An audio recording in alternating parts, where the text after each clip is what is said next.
So the first one, Phil. Yes. Who is Phil behind the camera? Who is that person? Well, this is a question I was dreading. This is the most difficult one to deal with. Who am I? Who are you?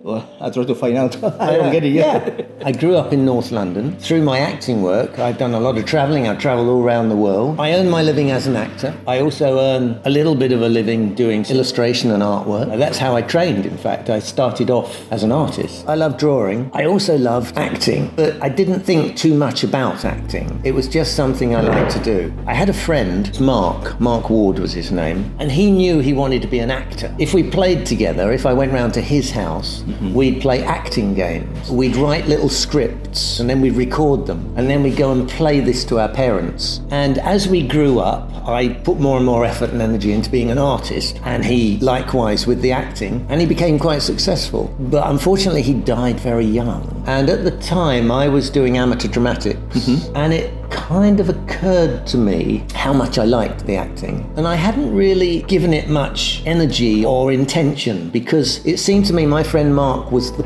perfect actor. He was beautiful, charismatic, intelligent. And I thought I couldn't compete on that playing field. I thought that's what you had to be as an actor, all of those things.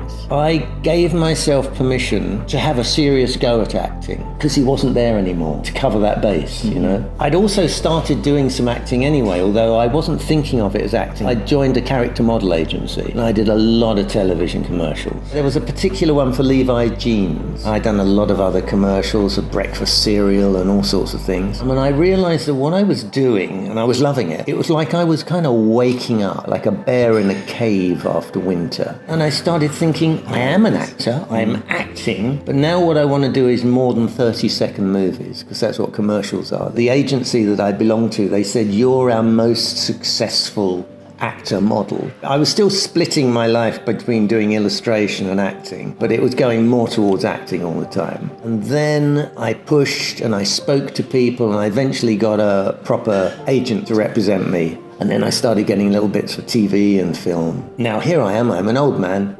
And I've made quite a few films, but they've all been quite small parts, you know. Well, when I do my research, I didn't know that you lean in Pinocchio.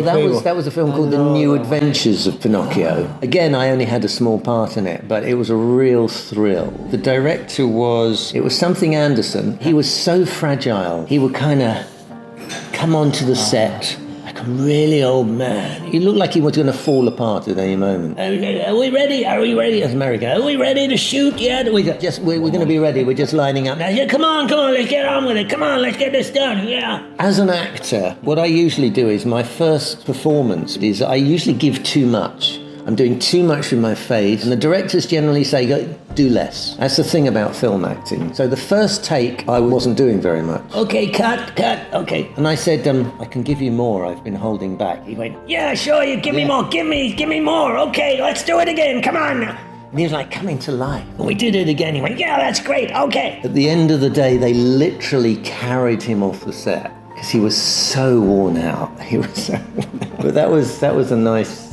thing to do. We saw recently with the guys that you did Nosferatu play. Nosferatu. Yeah, that one is all about move and exploration. Well, that's actually a commercial that I did. That was for the Co-op, and a very old commercial. I did it a long time ago. I think I was actually wearing a rubber bald wig because I still had hair in those days. It was about Tesco selling fresh fruit and vegetables and produce. So this was for garlic, the vampires. Yes, I rejected the garlic. Yeah. Tell me something, is someone in your family an artist? Yes. There are artistic genes in the family. Okay. My dad, he had a shoe shop. He was good with his hands. He could do decorating in the house. He built a shed, which then started to fall over. My mum, she used to do knitting, make sweaters. She made me one, a stripy one with in fact, the picture you sent me with I was in the stripy sweater. So that is your mother? It's on the WhatsApp. Yeah. That my mum made that, and she said, how do you want the stripes? I said, you're the artist. You just put it together the way you think. So she was artistic.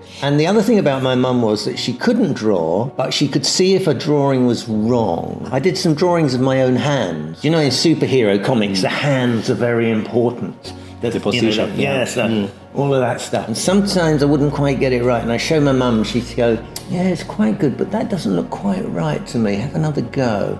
And I would. and I would until I got it right. My dad's brother, he worked as an artist. Wow. He was what they called a commercial artist, which was dealing with typography and maybe a little bit of drawing. Somehow it all kind of came together, you know. Yeah. Another question. This one is important because I know him about the movies that you did with the Tim Burton. How is the relation with this man? How you know Tim Burton? Tim Burton?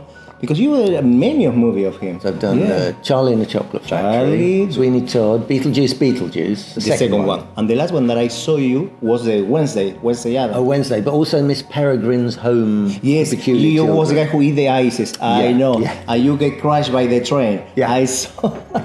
I'm the only person to die in Sweeney Todd who wasn't murdered by Sweeney Todd. Well, you don't come in a pie. Because everybody. No, I didn't get made into a pie. I remember when I met you in our friend's house, Shamila, you read the poetry. You like to write. Okay. Yeah, for a long time, I didn't like to write. I found writing difficult, boring. I was a little kid. I would try to write some kind of adventure story, like, I don't know, some kind of like spy thing or something I'd seen on the telly, and it was rubbish. When I got to my secondary school, I had a very good English teacher, and he said, well, write about what you know. It seemed to me that what I knew wasn't worth writing about. Everyday life. One particular essay, I decided to write about what happened in my back garden at home. The father of the family next door, he put up this fencing, and what the kids would do, we would go through the slots in the fence to play with each other in the back garden. And I wrote about that. Okay. I wrote about how this fence was kind of sieving the children through it. The teacher loved it. And he got me to stand up and read this to the class. And there were some funny things in it. And I noticed that the teacher laughed. Now, if you're a little kid, that's something amazing. Then I went to art school and I did everything I could to avoid any kind of writing. Then, much later, I went on a stand-up comedy course. I developed a 20-minute piece so I could get my equity card. Equity is the Actors Union. So I found that the back door into the profession was to do cabaret. And under the heading of cabaret, which could also be dancing or juggling or singing. Yeah, it could be anything. So I went on a course, a very short course, and I created a comedy act that worked very well, and people laughed, and they also liked it because these were true stories. And then I got my equity card, so I stopped doing the comedy. So I want to ask you for a favor. If you want to look at the camera and you want to give an advice to the future artist, The thing about the arts is people find their own way into it. Yes, you can go on a course and that seems to be the prescribed way of doing it. But I think if you are genuinely creative and have talent, you will find your way into it. Whatever it is you want to do, whether that's music, performance or dance, people find their own way into it. There are lots of very well-known actors who never actually had a formal training. So don't lose heart if you find that you can't make headway into whatever it is you're doing. Perhaps you need to take longer doing it. We're always in a hurry. I was kind of in a hurry when I was much younger. I just wanted everything to happen now. I wanted to get great parts. I wanted to really feel like I was climbing that ladder. But it all happens for everybody in the right time, I think. Don't lose heart and keep going.